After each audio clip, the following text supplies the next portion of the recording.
దేవుడు ఏమంటూ ఉన్నాడు అంటే, ఈ భూమిని మనము స్వతంత్రించుకోవాలి, ఈ భూమిని మనము స్వతంత్రించుకోవాలి అని దేవుడు కోరుకుంటూ ఉన్నాడు. హల్లెలూయా. యెషయా వ్రాసిన గ్రంథము 60వ అధ్యాయము 21 చూద్దామా. Thy people also shall be all righteous, they shall inherit the land forever, the branch of my planting, the work of my hands, that I may be glorified. నీ జనులందరూ నీతిమంతులయుందురు, నన్ను నేను మహిమపరుచుకొనున్నట్లు వారు నేను నాటిన కొమ్మగాను నేను చేసిన పనిగాను ఉండి దేశమును శాశ్వతముగా స్వతంత్రించుకొందురు. హల్లెలూయా. దేవుడు మిమ్మల్ని ఆయన బిడ్డలుగా చేసి ఆయన మీ యందు మహిమపరచబడాలనుకుంటూ ఉన్నాడు. ఆయన మిమ్మల్ని నాటిన కొమ్మలుగా చేయడం జరిగింది. దేవుని బిడ్డలైన మనలందరినీ కూడా నాటిన కొమ్మలుగా ఆయన చేశాడు. అయితే ఆయన యొక్క డ్రీమ్ ఏంటో తెలుసా? దేశమును మనం స్వతంత్రించుకోవాలి. హల్లెలూయా. అలా ఇలా కాదు, కానీ దేశమును శాశ్వతముగా స్వతంత్రించుకోవాలి. హల్లెలూయా. దేవుని మాటలు నార్మల్గా ఉండవు. హల్లెలూయా. కాబట్టి చాలా కాంప్రహెన్సివ్గా ఉన్న దేవుని మాటలను మనము ధ్యానించాలి. దేవుడు అంటున్నాడు, ఆయన మనకు అనుగ్రహించిన దేశమును, అది దేశం అనబడే మన జీవితం కావచ్చు, దేశం అనబడే మన పని కావచ్చు, అదే లిటరల్గా మన దేశము కూడా కావచ్చు, అన్నిటినీ మనము స్వతంత్రించుకోవాలి. అయితే శాశ్వతముగా స్వతంత్రించుకోవాలి అని దేవుడు కోరుకుంటూ ఉన్నాడు. హల్లెలూయా. ఆయన బిడ్డలమైన మనము మనకిచ్చిన దేశాన్ని మనం స్వతంత్రించుకోకపోతే అందులో మీనింగ్ లేదు. ఏ దేశమైనా సరే, నేను బానిసత్వంలో ఉండాలి, నేను సంఖ్యలలో ఉండాలి, వేరే దేశం వచ్చి నన్ను ఒక్క పాదంతో తొక్కాలి, నన్ను నానా హింసలు పెట్టాలి, నేను జైల్లో ఉండాలి, నన్ను బంధించాలి, నాకు స్వతంత్రమే లేకుండా చేయాలి, నన్ను అసలు కనీసం మాట్లాడుకోవడానికి కూడా స్వతంత్రం లేకుండా చేయాలని కోరుకుంటుందా? ఉందా ప్రపంచంలో ఎక్కడైనా? లేదు. అట్లీస్ట్ రాజులు పరిపాలించే దేశాల్లో అయినా కొంచెమైనా స్వాతంత్రం ఉంది. అంటే మానవునిలో దేవుడు ఆల్రెడీ దాన్ని పెట్టేశాడు. మానవుని యోచన ఎలా ఉంటుందంటే, నేను స్వతంత్రుడుగా ఉండాలి. బికాస్ దేవుడు అలాగే ఆదాము హవ్వను ఆయన తయారు చేసినప్పుడు చేశాడు. ఆదాము హవ్వను తయారు చేసే వారికి ఆ చాయిస్ ఆఫ్ ఫ్రీ విల్ని అనుగ్రహించాడు అని దేవుని వాక్యం స్పష్టంగా చెప్తూ ఉంది. అంటే అర్థం ఏంటి? వారేదైనా వారికి వారే ఆలోచించుకొని ఒక నిర్ణయాన్ని తీసుకోగలరు. ఏదైనా కానీ ఒక ఆలోచన చేసి వారు ఒక నిర్ణయం తీసుకోగలరు. వారు అంటే వారు మాత్రమే కాదు, మనిషి అనబడేవాడు ఎవరైనా సరే, మానవ జాతి అంతా కూడా ఒక డెసిషన్ని తీసుకోగలదు. హల్లెలూయా. ఇది ఇప్పుడు మనం అనుకుంటున్న ఈ టాపిక్కి కనెక్ట్ చేసుకోగలిగితే, అప్లై చేసుకోగలిగితే మనకు తెలుస్తుంది. ఏ దేశమైనా సరే స్వాతంత్రాన్ని కోరుకుంటుంది. ఏ దేశమైనా సరే ఇంకొక దేశం యొక్క చెరలో ఏలుబడి క్రింద కనుక ఉంటే, నేను ఎప్పుడెప్పుడు ఈ దేశం యొక్క సంఖ్యల నుండి నేను విడిపింపబడాలా, నేను ఖచ్చితంగా దీని నుండి బయటికి రావాలి అని కోరుకునేదే ఏ దేశమైనా కూడా. హల్లెలూయా. మనము కూడా దానికి సాక్షులమే. మన దేశం కూడా ఒకప్పుడు అలాగే ఉంది, కానీ ఇప్పుడు కాదు. ఇప్పుడు మనము నిజముగానే ఈ భౌతిక స్వాతంత్రాన్ని మనం అనుభవిస్తున్నాము.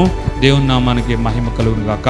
అయితే నిజమైన స్వాతంత్రము ఎవరికి ఉంటుంది అంటే, ఈ దేశంలో ఉన్న పౌరులందరికీ కాదు, ఈ దేశంలో పౌరుడు అయితే చాలు అని కాదు, కానీ ఎవరైతే ఈ దేశములో ఉండడం మాత్రమే కాదు, కనిపించని దేశమైన యేసయ్య రాజ్యములో కూడా అడుగుపెట్టి ఉంటాడు, వాడు నిజమైన స్వాతంత్రాన్ని అనుభవించగలడు.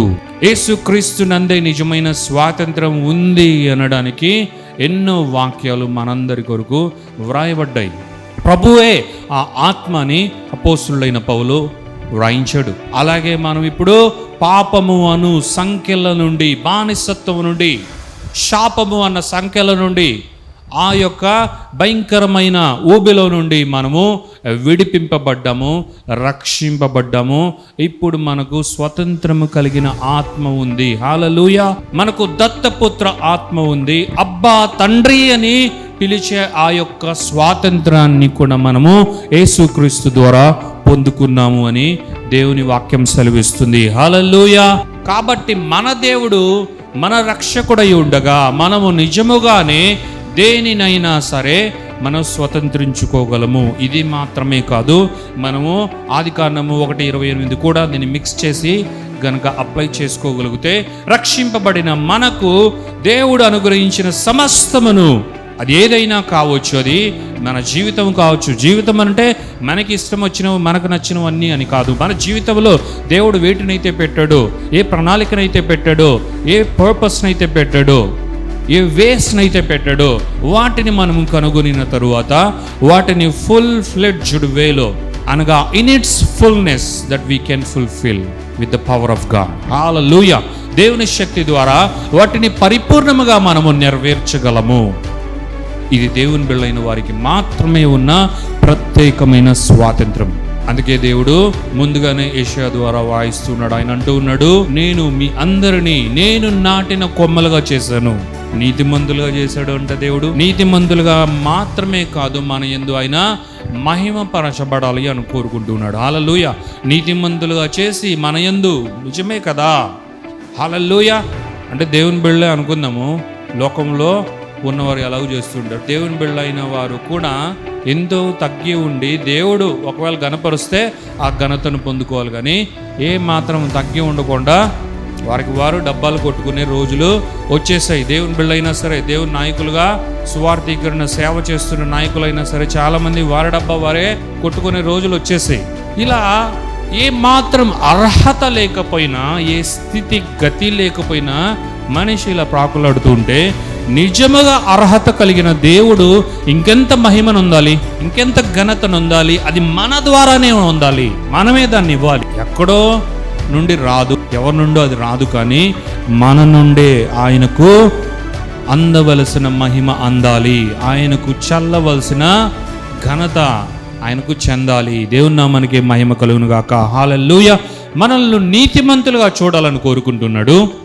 అందుకే దేవుడు మీరు శాశ్వతముగా ఈ భూమిని స్వతంత్రించుకోండి అని డైరెక్ట్గా చెప్పి వదిలేయలేదు. లేదు అంటే ఆ ముక్క మాత్రమే ఇచ్చి ఆయన వెళ్ళిపోలేదు. మీరు ఈ దేశమును, ఈ భూమిని శాశ్వతముగా స్వాధీనపరుచుకొనుడి అని చెప్పేదానికంటే ముందు దేవుడు ఏమి ఎక్స్ప్రెస్ చేశాడు తెలుసా? నీవు నీతిమంతుడుగా అవ్వాలని నేను కోరుకుంటున్నాను. నీవు నేను నాటిన మొక్కవు, నేను నాటిన కొమ్మవు, రెమ్మవు. యోహాను సువార్త 15లో ఏమంటున్నాడు దేవుడు? యేసుక్రీస్తు ద్రాక్షవల్లిగా ఉంటే నీవు ఆయనలో అంటు కట్టబడి ఉంటే ఎంత ధన్యత. అక్కడ కూడా అపోస్తులైన యోహాను ఏం రాస్తున్నాడు తెలుసా? దీని ద్వారా నువ్వు గనుక ఫలిస్తే తండ్రికి మహిమ, తండ్రికి ఘనత. ఇక్కడ కూడా ఏముంది? నేను నాటిన మొక్కలు, నేను నాటిన కొమ్మలు, మీరు నీతిమంతులుగా ఉండడం నాకు ఆనందం, అలాగే మీ యందు నేను మహిమపరచబడాలి అని ఆశ. హల్లెలూయా.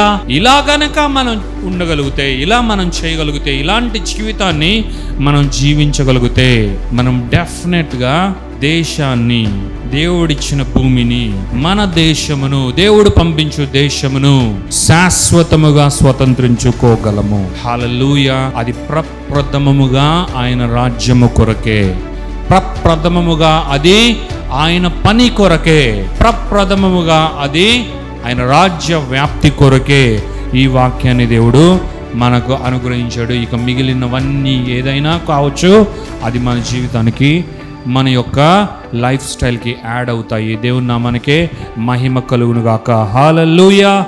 హల్లెలూయా. అంత మాత్రమే కాదు, దేవుడు కొన్ని విలువైన వాక్యాలు అనుగ్రహించాడు. 18 నుండి ఒకసారి చూద్దాము. ఇకను నీ దేశమున బలాత్కారమును మాట వినబడదు, నీ సరిహద్దులలో పాడు అను మాట గాని, నాశనము అని మాట గాని వినబడదు. రక్షణయే నీకు ప్రాకారములనియు, ప్రఖ్యాతియే నీ గుమ్మములనియు నీవు చెప్పుకుందువు. దేవుని నామానికి మహిమ కలుగును గాక. హల్లెలూయా. నీవు గనక రక్షింపబడితే, నీవు గనక నీతిమంతుడుగా అవ్వగలిగితే, ఇక మీదట నీ దేశంలో, అది ఏ దేశమైనా కావచ్చు, నీవు అడుగుపెట్టు ప్రాంతంలో, అది ఏ ప్రాంతమైనా కావచ్చు, నీవు అడుగుపెట్టు భూమిలో, అది ఏ భూమి అయినా కావచ్చు, నీవు చేయి పెట్టు పనిలో, అది ఏ పనైనా కావచ్చు, నీవు తలపెట్టిన కార్యము, అది ఏ కార్యమైనా కావచ్చు, అందులో ఏముండదంట, బలాత్కారము అన్న మాటనే ఉండదు. హల్లెలూయా. ఇప్పుడు చెప్పినవన్నీ ఇవే. ఒక దేశం పైకి ఇంకో దేశం వెళ్ళడము, వారిని కంట్రోల్లోకి తీసుకోవడము, వాళ్ళని చావగొట్టడం, ఇవన్నీ ఏంటి? బలాత్కారమే. అయితే ఎప్పుడైతే మనము 21st స్క్రిప్చర్లో ఉన్న స్టేటస్లోకి వస్తామో, అనగా నీతిమంతులు, నేను నీతిమంతుడును, దేవుని యొక్క నీతిమంతుడును. హల్లెలూయా. దేవుడు అనుకున్నట్లు నీతిమంతులు అయిన జనులలో నేను కూడా ఒకడను, ఒకదానిని అని మనం ఎప్పుడైతే అనుకుంటామో, హల్లెలూయా, ఈ స్టేటస్కి వస్తామో, దేవుడు అంటున్నాడు, అప్పుడు నీ దేశంలో బలాత్కారము అన్నది ఉండదు. నీ సరిహద్దులలో పాడైపోయింది, ఈ దేశం పాడైపోయింది. చాలా యూట్యూబ్లో చాలా వీడియోస్ ఏమైనా ఉంటాయంటే అబాండన్ ప్లేసెస్ అని ఉంటాయి. అది ఒకప్పుడు ఉండేవారు కానీ ఇప్పుడు ఎవరు లేరు, దాన్ని బ్యానిష్ చేసేసారు. అందులో ఎవరు నివాసం ఉండరు, ఆ ప్రాంతంలో ఎవరు ఉండరు, ఆ ప్రాంతమే వేస్ట్ అన్నట్లుగా అదే దేవుడు అంటున్నాడు, పాడు అన్నది నీ దేశంలో ఉండదు. హల్లెలూయా. అంత మాత్రమే కాదు, నాశనం అన్న మాట కూడా నీ దేశంలో ఉండదు, కానీ రక్షణయే నీ ప్రాకారములనియు, ప్రఖ్యాతియే నీ గుమ్మములనియు నీవు చెప్పుకుందువు. హల్లెలూయా. మన ప్రాకారములు ఏంటి? రక్షణే మన ప్రాకారము. మనకు యేసయ్య ఇచ్చిన రక్షణే అదే. ప్రాకారం అంటే ఏంటి? అదే ఒక గోడలాగా మనకు ఉంటుంది. దేవుడు మనకు అనుగ్రహించిన రక్షణ అన్న భద్రత ముందు ఏ భద్రత కూడా నిలబడదు. ఇక మీదట మనకు రక్షణ అన్నదే ప్రాకారముగా ఉంటుంది. హల్లెలూయా, హల్లెలూయా. అంత మాత్రమే కాదు, ప్రఖ్యాతియే మనకు గుమ్మములుగా ఉంటాయి. అంటే ఏంటి? ప్రఖ్యాతి అంటే పేరు, ప్రఖ్యాతి అంటే మన గురించి గొప్ప చెప్పుకోవడం. హల్లెలూయా. అదే మనకు ఏమిగా ఉంటాయంట? గుమ్మములుగా ఉంటాయి అని దేవుని వాక్యం సెలవిస్తుంది. ఎందుకంటే దేవుడు ఆల్రెడీ మనకు ఒక వాగ్దానం చేశాడు, నీ నామమును గొప్ప చేసేదను, నీ నామమును గొప్ప చేసేది, నీ నామమును దాచిపెడతా. నువ్వు నా బిడ్డవు కాబట్టి లోకంలో లాగా పేరు ఇలాంటివి ఏవి ఉండవు, నువ్వు దాచి తొక్కి పెడతా అని నమ్మలా దేవుడు. హల్లెలూయా. నీ నామం లిఫ్ట్ చేస్తా, అందరూ నీ పేరును పలికేలాగా చేస్తా. This is only possible with God. Hallelujah. నిన్ను నేను ఏది గొప్ప చేస్తానో అదే నీ చుట్టూ ఉంటుంది. నీ గురించి అందరూ మాట్లాడుకోవడం నీ వింటావు, అదే నీ చుట్టూ ఒక ప్రాకారముగా, గుమ్మములుగా ఉంటాయి అని దేవుడు సెలవిస్తున్నాడు. హల్లెలూయా. 19. ఇక మీదట పగలు సూర్యుని ప్రకాశము నీకు వెలుగుగా ఉండదు, నీకు వెలుగిచ్చుటకై చంద్రుడు ఇకను ప్రకాశింపడు. అయితే యెహోవాయే నీకు నిత్యమైన వెలుగవును, నీ దేవుడు నీకు భూషణముగా ఉండును. దేవుని నామానికి మహిమ కలుగును గాక. సూర్యుడు అంతమైపోతాడు, చంద్రుడు అంతమైపోతాడు, నేనే మీకు నిత్యమైన వెలుగుగా ఉంటాను. హల్లెలూయా. నీ సూర్యుడికను అస్తమింపడు, నీ చంద్రుడు క్షీణింపడు. అయితే ఈ సూర్యుడు చంద్రుడు ఇక మీదట ఉండరు, కానీ నేనే మీకు నిత్యమైన వెలుగుగా ఉంటాను. అయితే ఇక మీదట మీకుండు సూర్యుడు చంద్రుడు ఎప్పుడు కూడా క్షీణించడు, అస్తమించడు, ఆయన వెలుగుతూనే ఉంటాడు. యెహోవాయే నీకు నిత్యమైన వెలుగుగా ఉండును, నీ దుఃఖ దినములు సమాప్తములగును. దేవుని నామానికి మహిమ కలుగును గాక. ఎవరికైనా దుఃఖం ఉంటే, ఎవరికైనా ఏడుపు ఉంటే, ఎవరికైనా బాధ ఉంటే, ఎవరి జీవితంలో అయినా నిరాశ నిస్పృహలో ఉంటే, తీరని వ్యధ ఉంటే, దేవుడు ఈరోజు నీతో మాట్లాడుతున్నాడు. దేవుడు అంటున్నాడు, నీ దుఃఖ దినములన్నీ ఇక మీదట లేవు, అవి సమాప్తములైనవి. దేవుని నామానికి మహిమ కలుగును గాక. హల్లెలూయా. కాబట్టి ఆయన అంటున్నాడు, నేను నీ యందు మహిమను పొందాలి అని కోరుకుంటున్నా. అంత మాత్రమే కాకుండా నేను నిన్ను నా రాజ్యములో కొమ్మగా నేను నాటాను.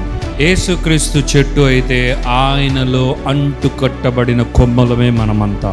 దేవుని నామానికి మహిమ కలుగును గాక. ఇలా నీవు ఉండి నా దృష్టిలో నీతిమంతుడుగా, నేను నాటిన వాడివిగా నీవు నా రాజ్యంలో ఉండి, నేను నీకిచ్చు దేశమును శాశ్వతముగా నీవు స్వతంత్రించుకొనుము అని దేవుడు ఈరోజు నీతో వాగ్దానం చేస్తున్నాడు. ప్రియమైన దేవుని కుమారుడ కుమార్తె, దేవుని నామానికే మహిమ ఘనత ప్రభావం కలుగును గాక. ఇక మీదట దేవుడే నీకు సూర్యుడిగా చంద్రుడిగా నిత్యమైన వెలుగుగా ఉంటాడు. ఆయనే నీకు ప్రాకారముగా ఉంటాడు. ఆయనే నీకు గుమ్మముగా ఉంటాడు. నీ దుఃఖ దినములన్నీ సమాప్తములై, దుఃఖము పోయిందంటే ఆనందం నీ జీవితంలో ఎంటర్ అయినట్లే. దుఃఖము పోయిందంటే సంతోషం నీ జీవితంలో ఎంటర్ అయినట్లే. దుఃఖము పోయిందంటే సమాధానమే శాశ్వతముగా యేసు నామములో నిన్ను ఏలునుగాక అని దేవత దేవుడు సెలవిస్తున్నాడు. దేవుని నామానికి మహిమ ఘనత ప్రభావాలు కలుగునుగాక. హల్లెలూయా.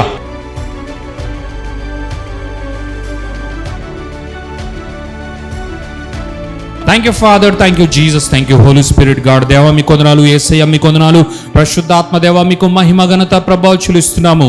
ఈ యొక్క శుభదినాన్ని బట్టి, ఈ యొక్క మంచి దినాన్ని బట్టి, ఈ యొక్క సమయాన్ని బట్టి మీ కొందనాలు స్తోత్రాలు చెల్లించుకుంటున్నాం నాయన. మరొక నూతనమైన దినములోనికి, ఆదివారం పునరుత్థాన దినములోనికి మమ్మల్ని అందరినీ అడుగు పెట్టించావు. మీ కొందనాలు స్తోత్రాలు చెల్లించుకుంటున్నాం నాయన. మీరు మమ్మల్ని నీతిమంతులుగా చేశారు. మీ రాజ్యములో అడుగుపెట్టు కృపను అనుగ్రహించారు. మా యందు మీరు మహిమపరచబడాలి అని కోరుకుంటున్నారు. మీకే మహిమ మహిమ మహిమ ఘనత ప్రభావాలు చెల్లిస్తున్నాము దేవాతి దేవా. మీరు మేము నాటిన కొమ్మలు నాయన, ఇదిగో యేసుక్రీస్తు నందు మేము అంటు కట్టబడి ఉండగా మేము నాయన ఇదిగో తీగెలముగా బహుగా ఫలించదముగాక. యేసుక్రీస్తులో ఉన్న సారమును, జీవమును, శాశ్వత జీవమును నాయన మేము జరుపుకొని మేము నాయన ఇదిగో తండ్రి బహుగా ఫలించి మీకు మహిమ తెచ్చదుముగాక. తండ్రి అయిన దేవా, అలాగుననే మీ రాజ్యములో ఉన్న మేము, మీ యొక్క రక్షణను పొందుకున్న మేము, మీ స్వాస్థ్యములన్నిటినీ స్వతంత్రించుకున్న మేము, మీరు మమ్మల్ని పెట్టిన దేశములో, మీరు మమ్మల్ని పంపించు దేశమును కూడా యేసు నామములో మేము నాయన శాశ్వతముగా స్వాధీనపరుచుకొని ఏలెదముగాక దేవాతి దేవాని పలుకుచు మీ నామాన్ని మహిమపరుస్తూ మా బిడ్డలందరినీ యేసు నామములో బ్లెస్ చేస్తూ నాయన good health, healing, deliverance and ప్రాస్పెరిటీని యేసు నామములో ప్రతి ఒక్కరికి పలుకుచున్న సక్సెస్, విక్టరీని పలుకుచు, అలాగే దుఃఖ దినములన్నీ సమాప్తములై మీ బిడ్డల జీవితంలో ఆనందము, సంతోషము, సమాధానమే యేసు నామములో ప్రతి ఒక్కరిని ఏలునుగాక దేవా తండ్రి అని పలుకుచు ఈ యొక్క ప్రార్థన, స్తుతి, ఆరాధన యేసు పరిశుద్ధమైన నామములో ఈ వారమునంతా బ్లెస్ చేస్తూ అడిగి వేడుకొనుచున్నాము తండ్రి. Amen, amen, amen. Hallelujah. So right from today, God has released a promise that you shall inherit the land forever. Hallelujah. You shall inherit the land forever.